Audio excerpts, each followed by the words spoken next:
বলে ভিতরে এক নাম্বার আমরা বুঝবো কেমনে? তো আল্লাহ যেন জবাব দেন, তোর বোঝার দরকার কি? আমি ওদের কলবের পরীক্ষা নিয়েছি, আমি দেখেছি ওই পরীক্ষায় ওরা পাস। আল্লাহ বলেন উলাইকাল্লাযীনা ইমতাহানাল্লাহু কুলুবাহুম লিত্তাকওয়া লাহুম মাগফিরাতুন ওয়া আজরুন আযীম। নবীকে জিজ্ঞেস করলাম, ইয়া রাসূলুল্লাহ, যেই বর্বরদের পেছনে আপনি মেহনত করলেন ওই দুই মিশন সহ, ওই বর্বরদের নতুন পরিচয়টা একটু বলেন। আল্লাহর হাবিব যেন বলে উঠলেন, এরে আমার সাহাবীদেরকে তোরা বর্বর বলিস না, ওরা আর এখন বর্বর নাই, তো বলে নতুন পরিচয়টা বলেন না।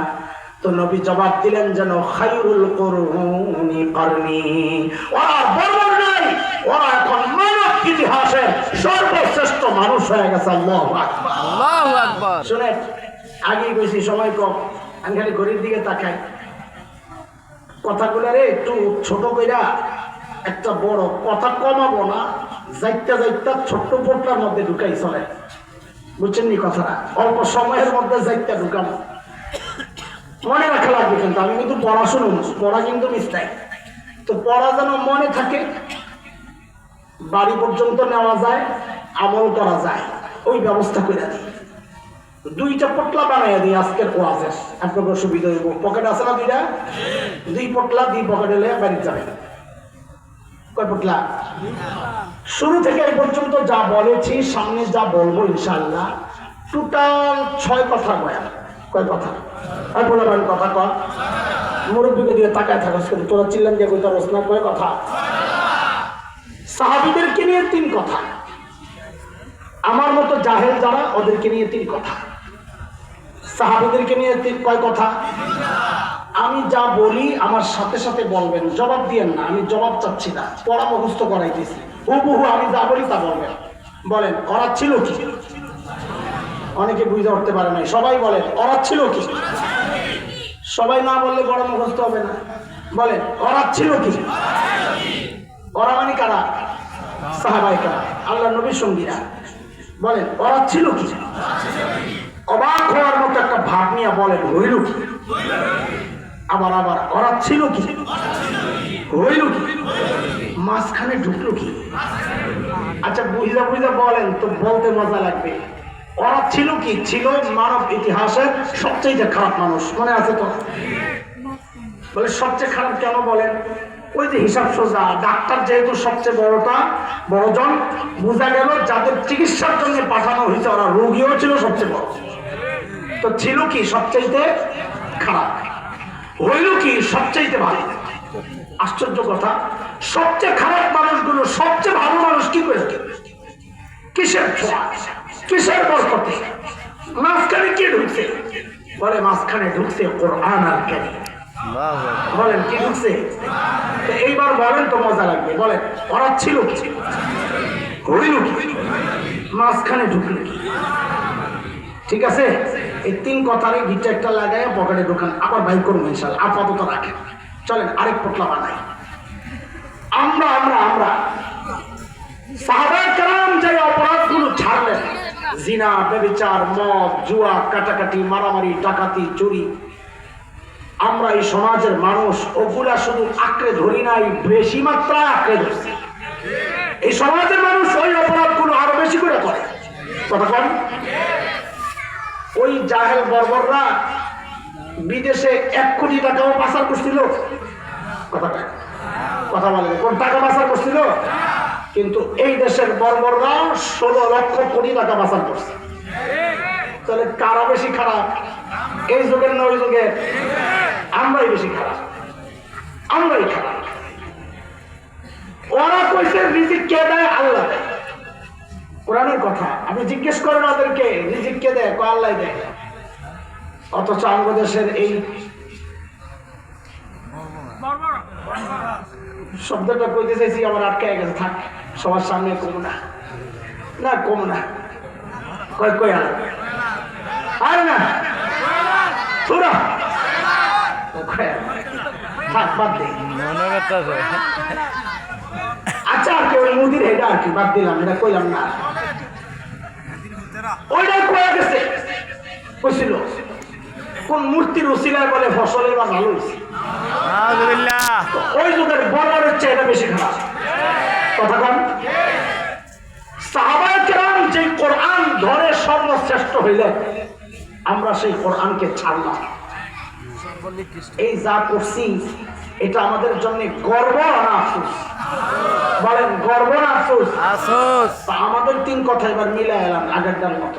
বলেন আমার সাথে, ধরলাম কি? ধরলাম কি? আফসোসের সুরে বলতে হবে, ছাড়লাম। আবার আবার ধরলাম কি? ধরলাম কি? ছাড়লাম। মোনাজাতের মতো হাত ওঠান এরকম করে, এই কপালে একটা জোরে বাড়ি মারেন আর বলেন আরে করলাম কি? আরে আমার পছন্দ হয় নাই।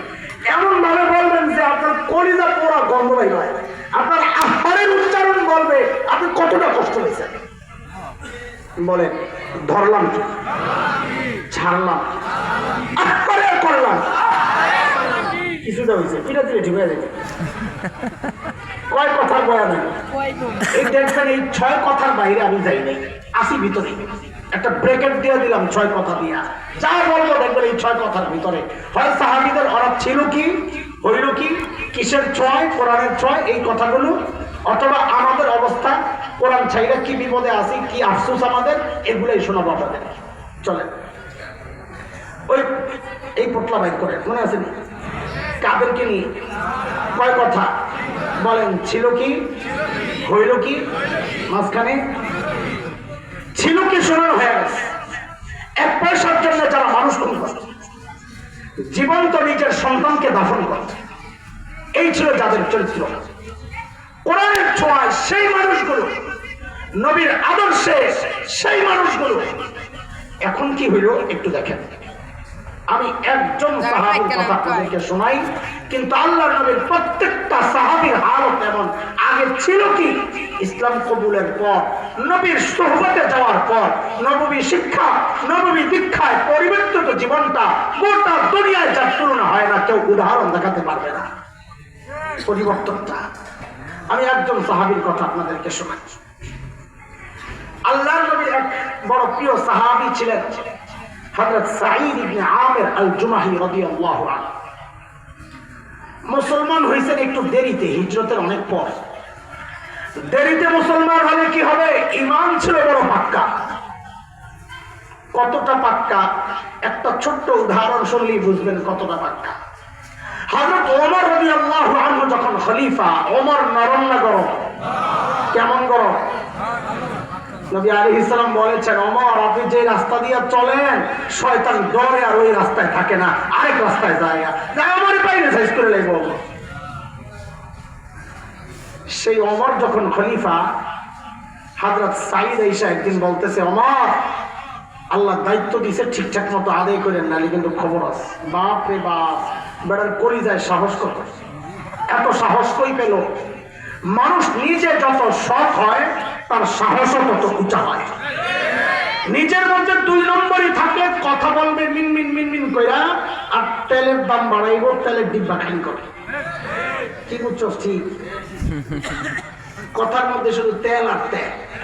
সাংবাদিক সম্মেলন করে, মাননীয় প্রধানমন্ত্রী আপনি এত কাজের এনার্জি কোথায় পান? সারা দুনিয়ার জন্য আপনি উন্নয়নের রোল মডেল। হাসে, ঠিক আছে, তেলের ডিব্বা শেষ। কারণ কি? ওই যে ভিতরে শয়তানি দুর্নীতি সব কইরা হাজার হাজার কোটি টাকা বিদেশে পাচার কইরা এবং গুরুর দিলে ঠিক না রাখলে সব দিকে ধরা পড়বে। সব দিনে চাইছে চাল তুল দিয়ে তারা ঠিক রাখে, কিন্তু আল্লাহ যেটারে ধরে নিতে সেটারে ঠিক রাখার ক্ষমতা কারো আছে? রেডি খানার টেবিল উপর ওইটারও খাওয়ার তৌফিক হয় না, কুত্তার মতন দৌড়ে পালাইতে হয়। কথা বলে ঠিক? এগুলা কিসের কারণে জানে? আপনারা মনে করেন এগুলা বৈষম্য বিরোধী ছাত্র আন্দোলনের ফসল, তাই না? এটাই তো মনে করেন। হ্যাঁ ঠিক আছে, আমরা অস্বীকার করি না, আমরা আমাদের এই সন্তানদের আন্দোলনকে অবমূল্যায়ন করছি না, কিন্তু মনে রেখে ভাতের শেষ লোকমা দিয়েই পেটটা ভরে না। শেষ লোকমার যেমন ভূমিকা থাকে, প্রথম লোকমারও তেমন ভূমিকা থাকে। কথা বলেন ঠিক কিনা? বৈষম্য বিরোধী ছাত্র আন্দোলন যদি এই ফ্যাসিস্টদের পালানোর শেষ লোকমা হয়, তার প্রথম লোকমা হয়